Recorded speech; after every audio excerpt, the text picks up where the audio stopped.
Nasubukan nyo na ba yung isang cafe sa Plaridel, Bulacan? Na merong wide variety of foods na nagbula pa pala sa Cabanatuan City? At isa nga sa mga sineserve nila dito ay ang authentic longganisang batutay ng Cabanatuan City na isa sa mga bestseller nila. Mga atit kuya, dumayo pa nga ako sa Parulan, Plaridel, Bulacan para masubukan din dito sa CLT Cafe. Maganda at malinis yung cafe nila, kaya mag-accommodate up to 50 persons kasama ang alfresco area. At kung gusto nyo naman ng privacy para sa mga special gathering nyo, may available silang package para sa VIP room. Pwede nyo gamitin ang smart TV nila for presentation or pwede rin kayong mag-video dito.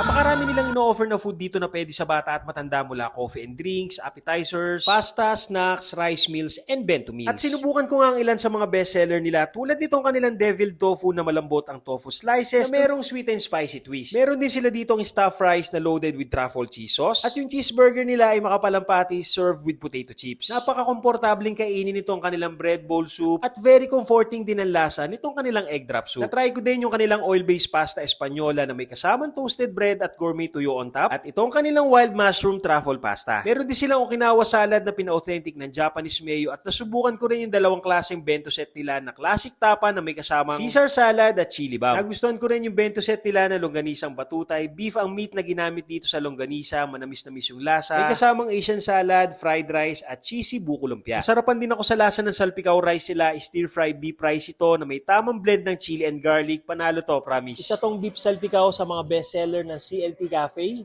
Tikman na natin.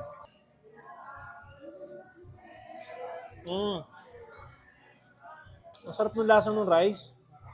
Ang lambot ng beef. Perfect yung combination nito, promise. Hindi ako mahilig sa cream dory, pero nung natikman ko yung version ng CLT Cafe, na bago yung pananaw ko dito. Isa rin to sa bestseller nila, yung kanilang creamy cream dory. Tikman na natin.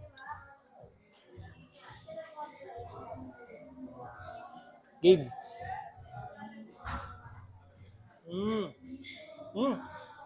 Sarap ng lasa ng cream dory niya. Ang sarap nung cream sauce na nakalagay dito. Bumagay sa lasa ng cream dory. Ang sarap nito. Bagay yung sauce. Iba rin yung version ng crispy dinuguan nila. Di ko sure kung kalamansi or lemon ang ginamit na pampaasim dito, pero bumalansi yung lasa niya. Isa rin tong crispy dinuguan sa bestseller ng CLT Cafe. Meron siyang lechon kawali, merong chicharong bulaklak. Tingnan natin.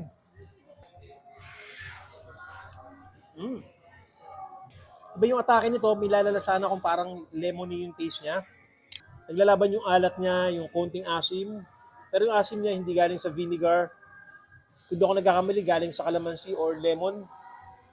Pero ang sarap. Sa mga drinks naman nila ay natry ko yung kanilang mango berry smoothie at yung kanilang Tokyo Crunch Milk. Hindi na ako magtataka kung bakit bestseller nila itong CLT House Blend. Ang sarap ng timpla, tama lang ang lasa, creamy at sakto lang yung tamis niya. Bukod nga pala sa VIP room nila ay pwede nyo ring i-rent itong buong cafe for your special events. Kapag meron kayong mga inquiries, pwede nyo silang i-PM sa Facebook page nila. At sa mga may dala naman sasakyan, huwag kayong mag-alala dahil meron silang parking space para sa mga sasakyan nyo. Kapag gusto nyo subukan dito, open sila araw-araw simula 10 a.m. to 12 a.m. Located sila sa Purok 1, Barangay Parulan, Plaridel, Bulacan. Nasa loob lamang sila ng Total Gasoline Station sa tabi lamang ng Toyota Plaridel. Para sa akin, bukod sa maganda yung cafe nila, ay deserve na maikwento yung mga food na sinaserve nila dito. O paano mga tet kuya? Kain tayo!